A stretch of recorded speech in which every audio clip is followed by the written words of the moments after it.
Hey y'all, it's me, Gloria, your best friend till the end, and I'm back with another video today. Today I wanted to talk about the different types of cerebral palsy. If you remember in one of my other videos, I talked about the fact that I live with a condition called cerebral palsy, and actually this idea for this video comes from one of my subscribers. Her name is Jan, so shout out to you, Jan. So she gave me the idea for this video, so that's what I'm going to be talking about today, the different types of cerebral palsy, because I know some people don't know what it is and that there are different types of it. So the first thing I want to say that if I'm looking down at certain points, forgive me because I have my notes on my phone here, so I have to look down to read them. But first, cerebral palsy it can be described by the way that it affects people's movements, the parts of the body affected, and how severe the effects are. So basically, in dummy terms, it just means that it can be described by how it affects movements like coordination with your hands, your eyes, and other limbs like your legs and all that good stuff. So the first type of cerebral palsy I wanted to talk about is quadriplegic cerebral palsy. Or a form of bilateral cerebral palsy. It affects the arms and the legs, so you don't have any control over your limbs. It also affects the muscles of the trunk. The face and mouth are often also affected.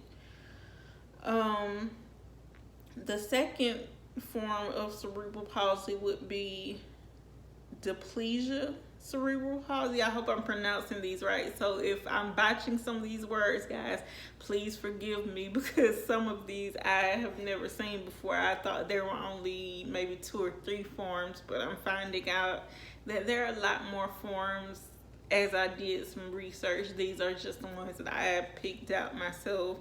But the second one is Depleted cerebral palsy.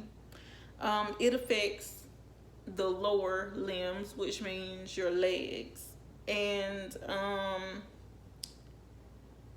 in some cases the arms may be affected as well.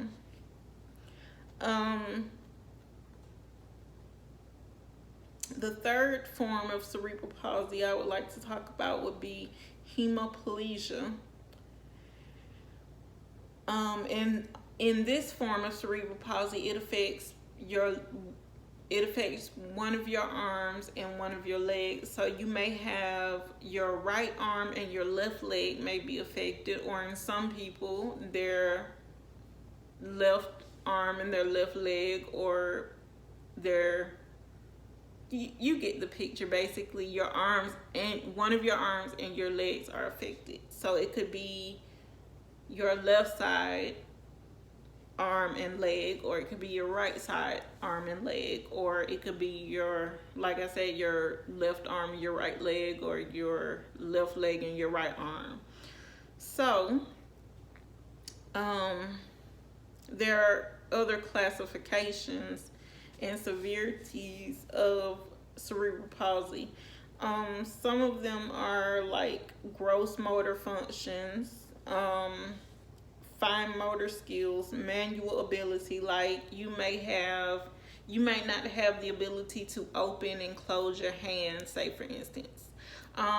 In my form of cerebral palsy, this can also happen, or you may have the ability to do so, but not at a faster speed. It may be like a slower speed, which may affect some people's ability to write or hold things like a cup. And another thing that I wanted to mention that I did not see when I was doing my research for this video was that we have something called tension tremors. It's where sometimes we don't know when it's going to happen, but we could be holding a cup and our arms will start to shake for no reason. You know, we don't know when this is going to happen. We don't get any signals of when it's going to happen. We don't see it coming. Basically, it's like our arms will start to shake, and we may drop the cup, or we may spill what's in the cup. And sometimes, you know, that can be a hassle when you're trying to eat or drink something if you are not used to that. But I've gotten to the point now where if something like that is happening, I can kind of control it. Well, not necessarily control it, but I can slow it down to where it's not as bad or as noticeable. And in some cases, I've heard instances where this will happen to some people and it hurts. I have not had, you know, this affect me to the point where it hurts. It's just something that is very startling to when it happens to you. You're like, if you've never had it happen, you're like, whoa, what's going on? Or even if you've had it happen to you, sometimes it can catch you so off guard to the point where it can kind of like frighten you until you're, you know, you think about it and you're like, okay, this is what this is. So you kind of know that it could happen at any moment.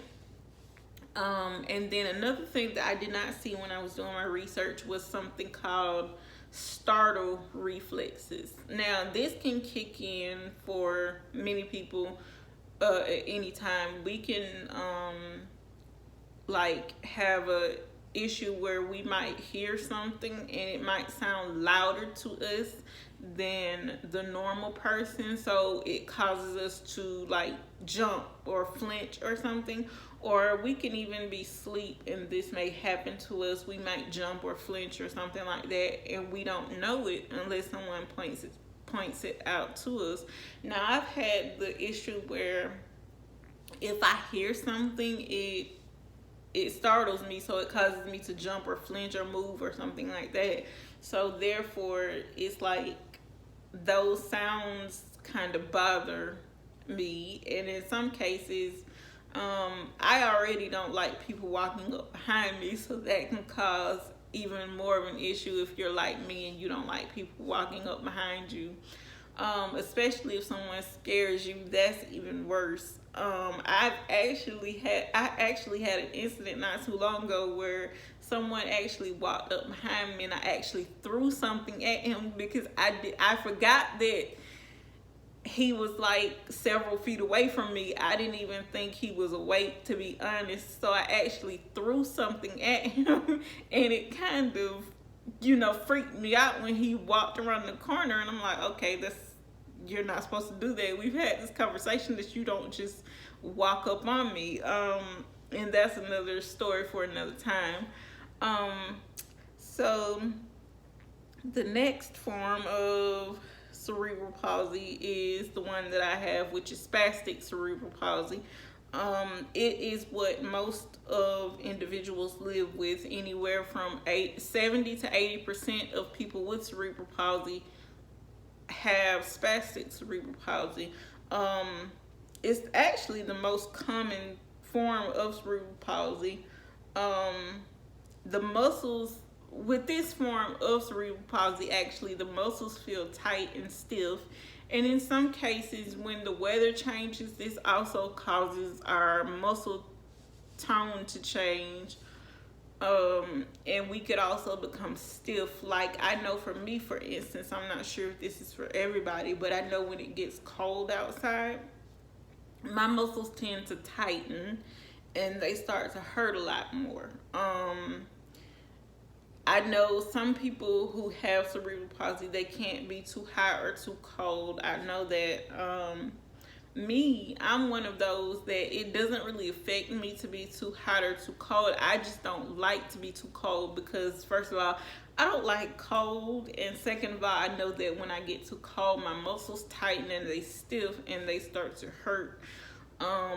So that is something that you have to be kind of aware of when it's cold and you have spastic cerebral palsy. You have to bundle up like you're in 0 degree weather, or you're going to be like the Tin Man with no oil. as I've said, I think I said that in my other video, you're going to be like the Tin Man with no oil if you get too cold, and you're one of the ones who have spastic cerebral palsy, so that's something that we have to deal with as well.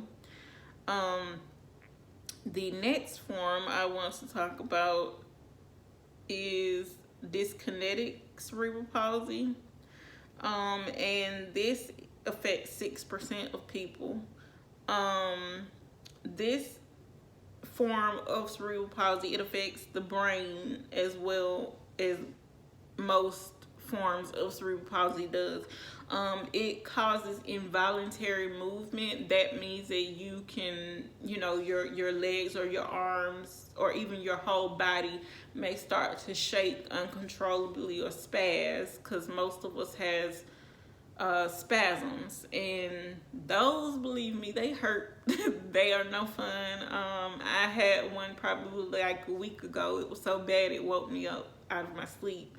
And they can even make you cry if they hurt bad enough. That's the worst part about it. Let's see. And the next form of cerebral palsy on my list is ataxic cerebral palsy. This also affects the brain, and the part of the brain that this affects would be the cerebellum. And the cerebellum in this case is damaged. So, it is characterized by shaky movements, and it affects balance and sense of positioning in space. Like you, with ataxic cerebral palsy, you may be walking and your body may start to shake, or you may think that you are walking like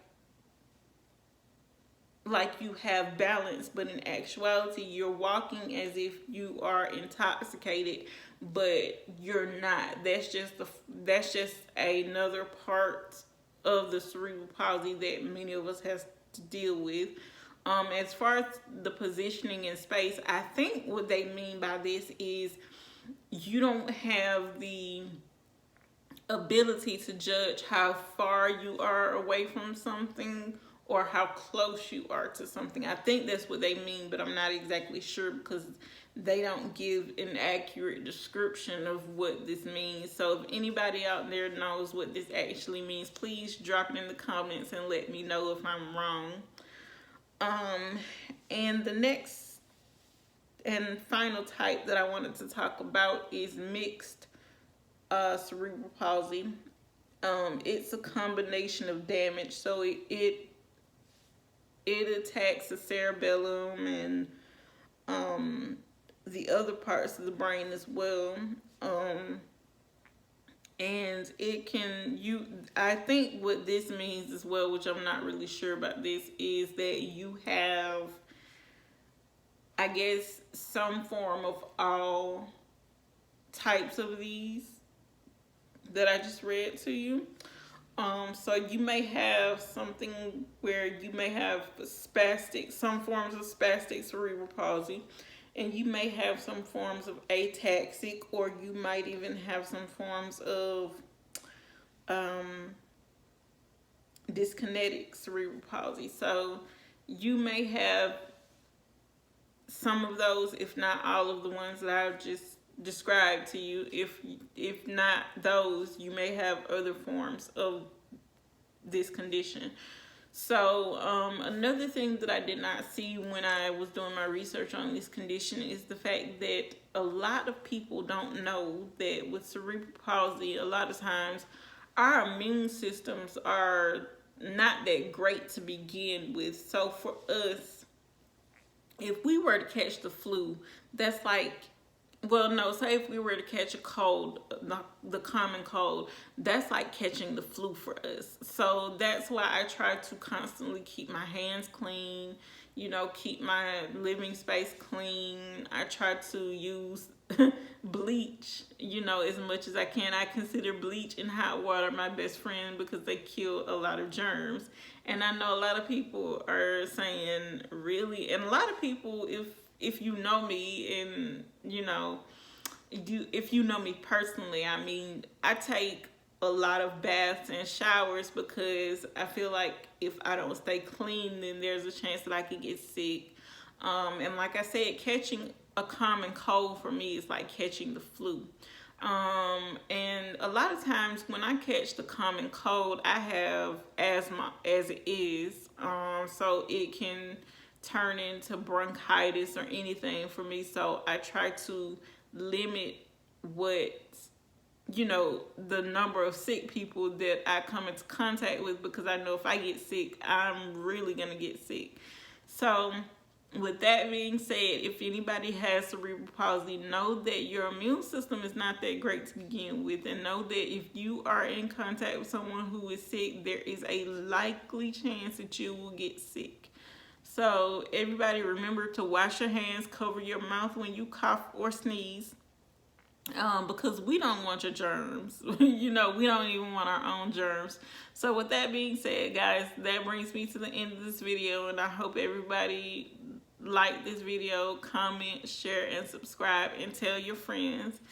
And if I missed anything in this video, please leave it down in the comments and let me know.